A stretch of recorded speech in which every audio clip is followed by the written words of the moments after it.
ఈ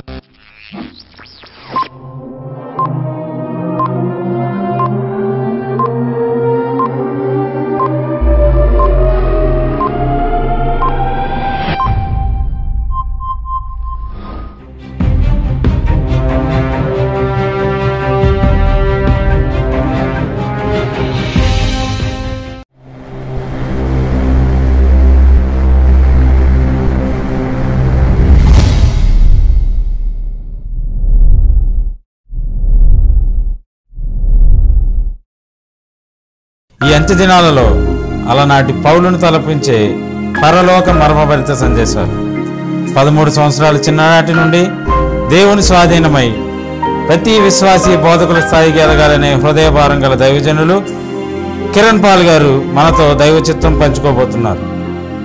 ప్రతి విశ్వాసి పరిపూర్ణ సామర్థ్యతకై అపోస్తుల ప్రవక్తల పునాది, ప్రమాణ వాక్య ప్రకారమైన బోధ, వాక్యమును సరిగా విభజించు విధానం, ఆది సంఘ నియమము, సువార్తను గూర్చి మర్మము, వాక్య సారము, అంత్యకాల సేవా విధానం, శిష్యత్వము, పరిశుద్ధ వ్యక్తిత్వ నిర్మాణం.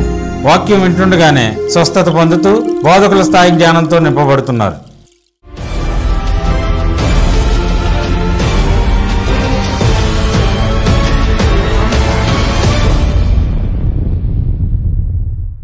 క్రీస్తునందు నా సాటి దేవుని కుటుంబ ప్రజలైన మీ అందరికీ, టీవీ ద్వారా WCM కుటుంబ సభ్యులవుతున్నటువంటి వీక్షకులందరికీ కూడా ప్రభు పేరిట సమాధానం, దైవ దీవెనలు కలుగునుగాక.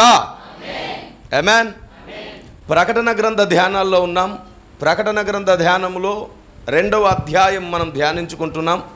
అందులో దాదాపుగా మనం 7 వచనాలు ధ్యానం చేసుకున్నాం. ఇప్పుడు మనం 8వ వచనము నుండి ధ్యానం చేయడం ప్రారంభిద్దాం. బహుశా ఈరోజు ఒకే వచనాన్ని ధ్యానించడం సాధ్యపడుతుందేమో. చాలా క్లిష్టమైన సంక్లిష్టమైన సంగతులను మనం మాట్లాడుకోబోతున్నాం. చూద్దాం. ప్రకటన గ్రంథం 2వ అధ్యాయం 8వ వచనం. స్ముర్ణలో ఉన్న సంఘపు దూతకు ఇలాగు వ్రాయుము, మొదటివాడును కడపటివాడునయుండి మృతుడై మరలా బ్రతికినవాడు చెప్పు సంగతులేవనగా. ఈ ఒక్క వచనం ఈరోజు మనం ధ్యానించుకోవడానికి చాలా కష్టంగా ఉండబోతుంది. ఈరోజు హేతువాదులు అనేకులకు జవాబులు ఇవ్వబోతున్నాం. మనం తర్కించడం ఎట్లు, పరిశీలించడం ఎట్లు అనే మెట్లెక్కబోతున్నాం మనం. Praise the lord. కాబట్టి శ్రద్ధ వహించండి, దృష్టి నిలపండి, ఆలోచించండి. ప్రశ్నలు కలిగితే మీరు నోట్ డౌన్ చేసుకోండి. స్మరణ గురించి మనం ధ్యానం చేస్తాం. మొదట స్మరణ సంఘం గురించి ఈరోజు ఎక్కువ మాట్లాడడం, కానీ స్మరణ అంటే ఏమిటో అనేది మనం స్పష్టంగా తెలుసుకోవాలి. ఈరోజు ఒక కొత్త విషయం, బహుశా మహానుభావులు అందరికీ తెలుసు, చరిత్రలో ఉంది. ఇప్పుడు నేను చెప్పిన తర్వాత రైట్ తమ్ముడు, యువర్ రైట్ అని పెద్దవాళ్ళు, నిజమే అన్నయ్య అని చిన్నవాళ్ళు, సరిగా చెప్పారండి అని సేవకులు కూడా సంతోషిస్తారు. Praise the lord. ఇప్పుడు రక్షణను గూర్చి వ్రాయవలనని విశేష ఆసక్తి గలవాడనై ప్రయత్నపడుచుండగా పరిశుద్ధులకు ఒక్కసారి అప్పగింపబడిన బోధ నిమిత్తం మీకు అక్కడ అంటాడు, జ్ఞాపకము చెయ్యగోరుచున్నాను, మీకు ముందుగానే తెలిసి ఉన్నను, జ్ఞాపకము చెయ్యగోరుచున్నాను. స్మరణ సంఘం అనేది చాలా చాలా ఉన్నతమైనటువంటి పాఠాలు మనకు నేర్పించేదే. కానీ ఈ రోజుకి నేను ఒక సంగతిని నేను మీతో చెప్తున్నాను. పౌలు గారు సేవ జరిగించినటువంటి సంఘాలలో, పౌలు గారు సేవా పరిచర్య జరిగించినటువంటి ప్రాంతాలలో ఇదొకటి. ఇంకొక విషయం చెప్తున్నాను, నేను జాగ్రత్తగా వినండి. 7 సంఘాలను దేవుడు ప్రస్తావించాడు కదా పేర్లు.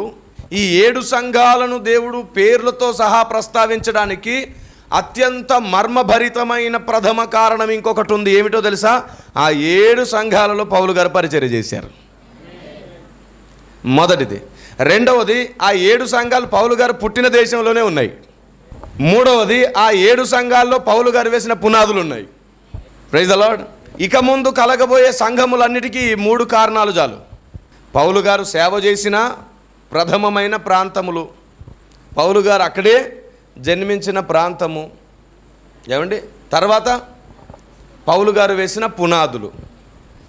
కాబట్టి ఇక అదే పునాది పైన యావత్ ప్రపంచ క్రైస్తవ్యం అంతా కట్టబడాలి అనే ఉద్దేశంతో ఆ 7 మాత్రమే దేవుడు ప్రస్తావించడం జరిగింది. అనగా పౌలు గారి ద్వారా దేవుడు వేసిన పునాదులపై సంఘ నిర్మాణం జరగాల్సిందే. అందుకే ఆ 7 మాత్రమే ప్రస్తావించడం జరిగింది. దేవునికి స్తోత్రం కలుగును గాక. అది ఆసియా ఖండంలోనే ఏ ఖండం అది? ఆసియా ఖండమే. మనం ఉన్నది కూడా ఏ ఖండం? మనం కూడా పౌలు గారి పునాది మీదే ఉందాం అయితే. Praise the lord.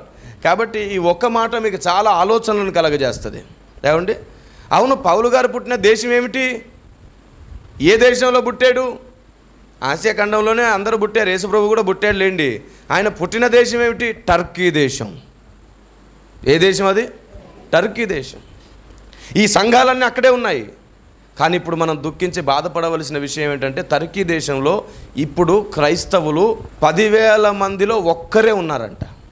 ఎంత బాధాకరమైన విషయం. అక్కడ 7 లక్షలు 8 లక్షల మంది ఏదో తక్కువ జనాభా ఉన్నారు. 10,000 మందికి ఒక్కరు చొప్పున మాత్రమే అక్కడ క్రైస్తవులు ఉన్నారంటే ఎంత తక్కువ జనాభా. బహుశా 8 లక్షల్లో కనీసం 1,00,000 మంది కూడా అక్కడ ఉండుండరేమో. సువార్త జరగట్లేదు. పౌలు గారు పుట్టి పౌలు గారు సేవ చేసిన ప్రాంతంలో ఏమి లేదు అక్కడ. ఎంత బాధాకరమైన విషయం అది. ఇప్పుడు కొన్ని విషయాలను మనం నేరుగా ధ్యానం చేద్దాం. ఇక్కడ రాయబడినటువంటి మాట ప్రకారం స్ముర్నా సంఘం గురించి కొన్ని విషయాలు నేను చెప్తాను. ఇది చాలా గొప్ప పట్టణము కలిగినటువంటి సంఘం. ఈ స్ముర్నా అనేది చర్చ్ మాత్రమే కాదు, ఒక పట్టణం కూడా. ఈ సంఘం ఎక్కడైతే ఉండేదో ఆ పట్టణం చాలా గొప్పది. ఆ పట్టణంలో సంగీతాన్ని కూడా ఎక్కువగా ప్రేమించేవారు ఉండేవారు. తర్వాత ఎగుమతులు దిగుమతులు ఎక్కువగా ఉన్నటువంటి పట్టణం అది. అంత మాత్రమే కాకుండా అక్కడ దేవుని పిల్లలు ఎక్కువగా శ్రమ పడ్డారు, ఎక్కువగా ఇబ్బందులకు గురి చేయబడ్డారు. ఏమండి? అంత మాత్రమే కాకుండా ఇది చాలా అందమైన పాత పట్టణం, పురాతనమైన పట్టణం. అంత మాత్రమే కాకుండా గ్రీకు సామ్రాజ్యపు పట్టణం. ఆ వాతావరణం అంతా మనకు అక్కడ కనబడుతుంది. అంత మాత్రమే కాకుండా ఇక్కడ సంఘ నిర్మాణం జరిగించడానికి ఆనాడు పౌలు గారు చాలా ఇబ్బందులు పడాల్సి వచ్చింది. స్ముర్నా గురించి మనం ధ్యానించుకోవడానికి ఎన్నో ఉన్నాయి. 1, 2, 3, 4 అని చెప్పుకోలేకుండా చాలా ఉన్నాయి. ఎందుకంటే దేవుడు అప్రిషియేట్ చేశాడు. స్ముర్నా సంఘాన్ని దేవుడు అప్రిషియేట్ చేశాడు. దేవుని కొరకు శ్రమలను భరించింది, ఓర్చుకుంది. ఇప్పుడు వాటిని మనం ధ్యానించట్లేదు. 8వ వచనం మాత్రమే మనం ధ్యానించబోతున్నాం. రైట్. ఇప్పుడు 8వ వచనం ఇంకొకసారి చదువుదాం. స్ముర్నాలో ఉన్న సంఘపు దూతకు ఇలాగూ రాయము. అంతకుముందు మనం ఎఫెసీ సంఘమును గురించి మాట్లాడుతున్నప్పుడు ఏమన్నాం? ఎఫెసీ సంఘయుగం ఒకటి ఉండింది. ఎఫెసీ సంఘయుగములో ఎఫెసీ సంఘపు దూత ఎవరు? పౌలు గారే అని ప్రకటించేశాం. కానీ ఇక ముందు మనం పేర్ల ప్రస్తావన చేయలేని పరిస్థితులు. ఎందుకు అలా పేర్ల ప్రస్తావన చేయలేదు, చేయడం ఎందుకు కుదరదు అనే దాన్ని మరలా వచ్చే సందేశంలో చెప్తాను. మనం ఇక నుండి ఈ పేర్లను ఎందుకు ప్రస్తావించలేకపోతున్నామనే కారణానికి చాలా విషయాలు చెప్పాలి. నేను చాలా సంగతులు మాట్లాడాలి.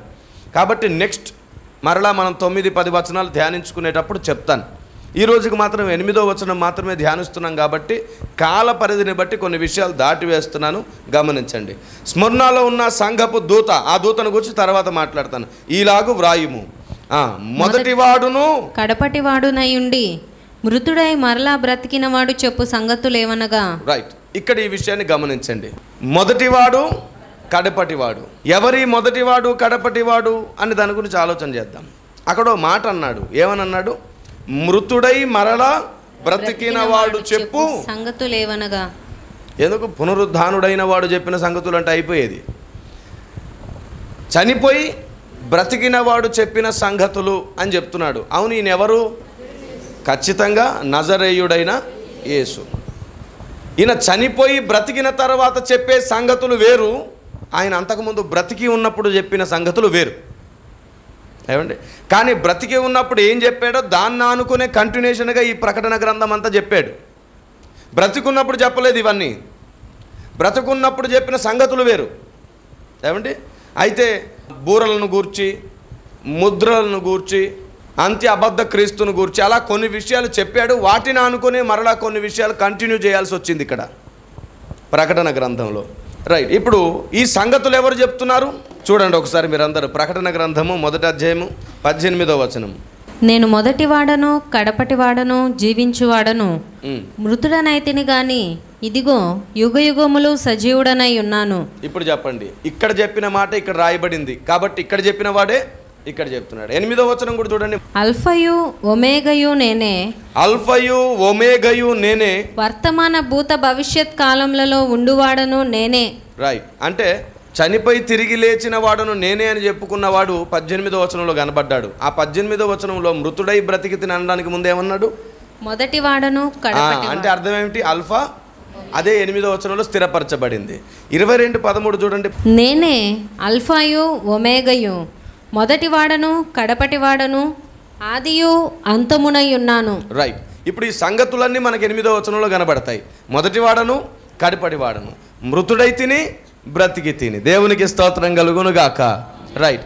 ఇప్పుడు ఈ మాటలు చెప్తుంది ఎవరు? ఖచ్చితంగా యేసు ప్రభువే. రైట్. ఇప్పుడే నేను మీకు విషయం చెప్తాను. కొత్త నిబంధన కాలంలో ఈ మాటలు పలుకుతున్నటువంటి క్రీస్తు మనకు కనబడుతున్నాడు కదా, ఇవే మాటలు మరలా పాత నిబంధన కాలంలో కనబడతాయి. చూద్దాం ఒకసారి మనమందరం కూడా. రండి, మీ అందరు పరిశుద్ధ గ్రంథాలు తెరిచి యెషయా గ్రంథము 44:6. ఇశ్రాయేలీల రాజైన యెహోవా, వారి విమోచకుడైన సైన్యములకు అధిపతియగు యెహోవా ఇలాగ సెలవిచ్చుచున్నాడు. ఎవరు సెలవిస్తున్నారు? క్రీస్తువా? సైన్యములకు అధిపతియగు యెహోవానా? సైన్యములకు అధిపతియగు యెహోవా. నేను మొదటి వాడను కడపటి వాడను. అదేంటండి? ఈ మాట ఎవరు అంటున్నారు ప్రకటన గ్రంథంలో? యేసు ప్రభు. మొదటి వాడను కడపటి వాడను, మృతుడై తిని బ్రతికి తిని. ఇదే మాట మరలెవరు అంటున్నారంటే ఇక్కడ. ఇప్పుడు చెప్పండి, అసలు ఈ మాట తండ్రికి వర్తిస్తుందా కుమారునికి వర్తిస్తుందా? కుమారుని. మరి ఇక్కడ యెహోవా అని రాయబడింది. అందుకే నేను ఒక సందేశం చేశాను. ఏమది? యెహోవాను గూర్చిన మర్మము అనే మెసేజ్. యూట్యూబ్లో కూడా ఆ సందేశం ఉంది. దాంట్లో ఏం చెప్పానంటే, సైన్యములకు అధిపతియగు యెహోవా అనే బిరుదు కుమారునికి ఇవ్వబడిన బిరుదు. అంటే ఇక్కడ కూడా ఎవరు చెప్తున్నారు?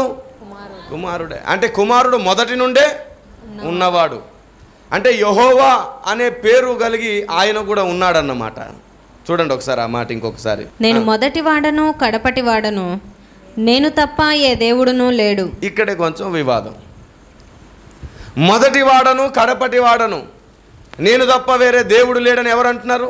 సైన్యములకు అధిపతి అగు. మరి తనకు పైన తండ్రి అయిన దేవుడు ఇంకొక ఆయన ఉన్నాడుగా. మరి నేను తప్ప ఎవరు దేవుడు కాదు అంటే తండ్రి దేవుడు కాదని చెప్తున్నట్లా? నేను తప్ప వేరే దేవుడు లేడంటే పరిశుద్ధాత్ముడు దేవుడు కాదని చెప్తున్నట్లా? యెహోవా సాక్షులు ఈ విషయాన్ని గుర్తుపట్టాలి అని చెబుతున్నట్లు కాదు. నేను తప్ప వేరొక దేవుడు లేడు అనే మాట త్రియేకునికి వర్తించేది. తండ్రి కుమార పరిశుద్ధాత్ముడై ఉన్న ఒక్క దేవుడు చెప్పగలిగిన మాట అది. దేవునికి స్తోత్రం కలుగునుగాక. ఇప్పుడు నేను నేరుగా ఒక మాట అడుగుతున్నా, ఇది యెహోవాను గూర్చా కుమారుని గూర్చా?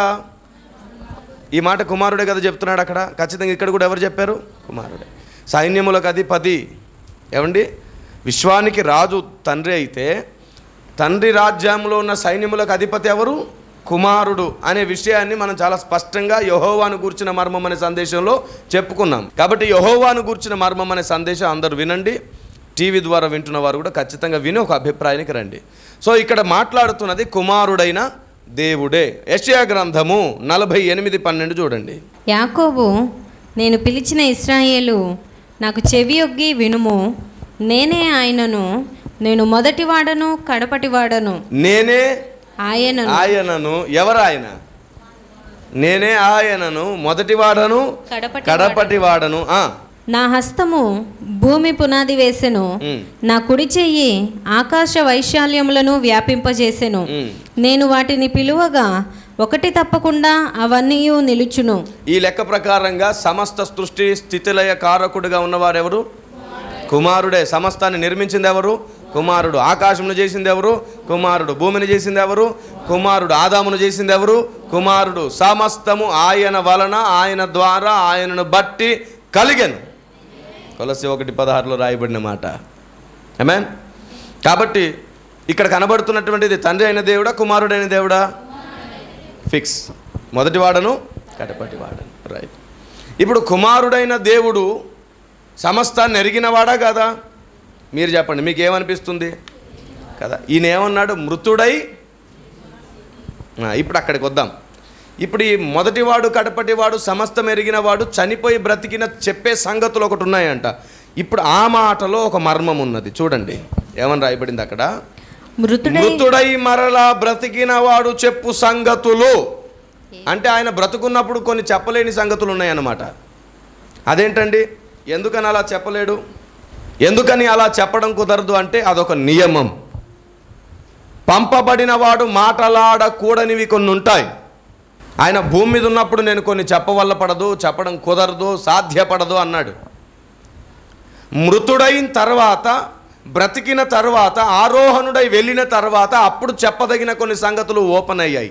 అధికారికంగా కొన్ని చెప్తున్నాడు. అప్పటి వరకు కొన్ని చెప్పలేదు. అందుకే ఈ మాట రాయించుకున్నాడు, మృతుడై బ్రతికిన వాడు చెప్పు సంగతులు. మీ మధ్యలో ఉన్నప్పుడు చెప్పిన వాడు సంగతులు కాదు, మృతుడై బ్రతికిన వాడు చెప్పే సంగతులు ఇవి. అంటే మీ మధ్యలో నేను సామాన్య మనిషిగా ఉన్నాను, ఇప్పుడు మరలా నేను నా మహిమను ధరించుకొని చెబుతున్న సంగతులు ఇవి. ఆమేన్. అంటే దీని అర్థం ఏమిటంటే, భూమి మీదకి కుమారుడుగా పంపబడిన క్రీస్తు కొన్నిటి మీద అధికారం లేనివాడుగాను, కొన్నిటి మీద అధికారం గలవాడిగాను భూమి మీద ఉన్నాడు. ఆయన భూమి మీద సర్వాధికారి అయిన దేవుడిగా ఉండలేదు, భూమి మీద దేవుని ద్వారా అధికారం పొందిన మనుష్యుడిగా ఉన్నాడు.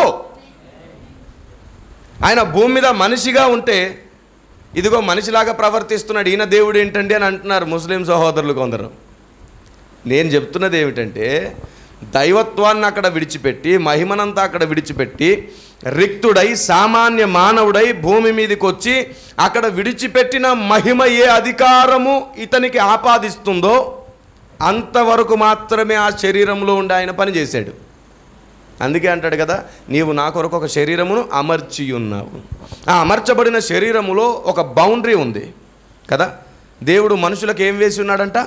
పొలిమేరలు వేసి ఉన్నాడు. అంతవరకే. ఇప్పుడు నేను కొన్ని విషయాలు మీ ముందు పెడతాను, జాగ్రత్త వినండి. ఆయన ఈ భూమి మీద బ్రతుకున్నప్పుడు ఏ ఏ సంగతులు చెప్పగలిగాడు? రాకడను గూర్చి చెప్పగలిగాడు, తన రాజ్యమును గూర్చి చెప్పగలిగాడు, కొన్ని సూచనలను కూడా చెప్పగలిగాడు. కానీ బ్రతికి లేచిన వాడు ఏం చెప్తున్నాడు తెలుసా? బ్రతికి లేచిన వాడు తన రాకడను గురించి చెబుతున్నాడు. ఏమండి, అది ఎలా జరుగునో చెబుతున్నాడు. ఏ ఏ సంఘటనలు, ఏ ఏ ముద్రలు విప్పితే ఏమేమి అవ్వునో బ్రతికి ఉన్నప్పుడు చెప్పలేదు ఆయన కదా.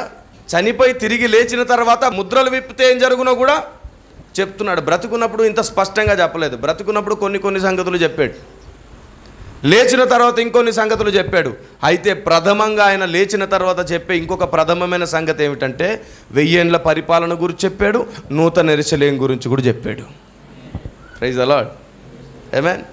అందుకే నేను బ్రతుకున్నప్పుడు చెప్పిన సంగతులను కూడా నువ్వు టాలీ చేసుకోవాలి బాబు అని అర్థం అవ్వడానికి, మరణించి మరలా బ్రతికిన వాడు చెబుతున్న సంగతులు. మరణించానంటే అంతకుముందు మీ దగ్గర బ్రతికాను, అప్పుడు చెప్పాను కదా, చెప్పి మరణించాను కదా, మరలే బ్రతికి చెప్తున్నాను ఇప్పుడు అంటే అవి గుర్తు చేసుకోమని. అందుకే నేను ప్రకటన గ్రంథం గురించి మాట్లాడేటప్పుడు మత్తయి సువార్త 24వ అధ్యాయంలో దేవుడు చెప్పిన సంగతులు జతపరిచాం మనం. దేవునికి స్తోత్రం కలుగును గాక. ఆమేన్. Praise the Lord. ఇప్పుడు ఇంకొన్ని విషయాలు నేను మీ ముందు పెడతాను, జాగ్రత్తగా చూడండి. ఇప్పుడు యేసు ప్రభు భూమి మీద బ్రతుకున్నప్పుడు కొన్ని బౌండరీస్ కలిగి ఉన్నాడని చెప్పాను కదా, అది కూడా మనం ఒకసారి చూద్దాం. యేసు ప్రభుని తన శిష్యులు మాట అడిగారు, అయ్యా ఆ దినములు ఎప్పుడు వస్తాయి, ఆ గడి ఎప్పుడు వస్తుంది, ఆ కాలమును గురించి ఒకసారి మాట్లాడవా అని. మార్కు సువార్త 13వ అధ్యాయము 3-4 వచనాలు చూడండి. ఆయన దేవాలయము ఎదుట ఒలీవల కొండ మీద కూర్చుని ఉండగా పేతురు, యాకోబు, యోహాను, ఆంద్రేయ అనువారు ఆయనను చూచి, ఇవి ఎప్పుడు జరుగును? ఇవన్నీ నెరవేరబోవు కాలమునకు ఏ గురుతు కలుగును? అది మాతో చెప్పుమని ఆయనను ఏకాంతమందు అడుగగా యేసు వారితో ఇట్లు చెప్పసాగెను. రైట్. ఇప్పుడు ఆయన చెప్పడం ప్రారంభించాడు. మ్యాక్సిమం ఆయన బ్రతుకున్నప్పుడు ఏం చెప్పాలో అన్నీ చెప్పేశాడంట. అది ఎక్కడుంది చూడండి ఒకసారి మీరందరూ. 22-23 వచనాలు. ఆ కాలమందు అబద్ధపు క్రీస్తులను, అబద్ధపు ప్రవక్తలను వచ్చి సాధ్యమైన ఎడల ఏర్పరచబడిన వారిని మోసపుచ్చుటకై సూచక క్రియలను, మహత్కార్యములను అగపరచెదరు. మీరు జాగ్రత్తగా ఉండుడి. ఇదిగో సమస్తమును మీతో ముందుగా చెప్పి ఉన్నాను. సమస్తము మీకు ముందుగా చెప్పి ఉన్నాను. చదవండి అమ్మా. ఆ దినములలో ఆ శ్రమ తీరిన తరువాత చీకటి సూర్యుని కమ్మును, చంద్రుడు తన కాంతిని ఇయ్యడు. రైట్. ఇప్పుడు ఇవన్నీ చెప్పేశాడు కదండి రాకడను గురించి. మార్కు సువార్త 13వ అధ్యాయము 32-33 వచనాలు చూడండి. ఆ దినమును గూర్చియు ఆ గడియను గూర్చియు తండ్రి తప్ప ఏ మనుష్యుడైనను, పరలోకమందలి దూతలైనను, కుమారుడైనను ఎరుగరు. ఎవరు ఎరగరంట? దూతలు ఎరగరు, సరే. మనుషులు ఎరగరు, సరే. కుమారుడైనను ఎరుగరు. ఇప్పుడు ప్రశ్న ఏమిటంటే, జరిగే సంగతులు తెలియని వాడు దేవుడు ఎట్లవుతాడు చెప్పండి? దేవుడు అయ్యే అవకాశం ఉందా? ఇది ప్రశ్న అన్నమాట, హేతువాదుల ప్రశ్న, ముస్లిం సహోదరుల ప్రశ్న.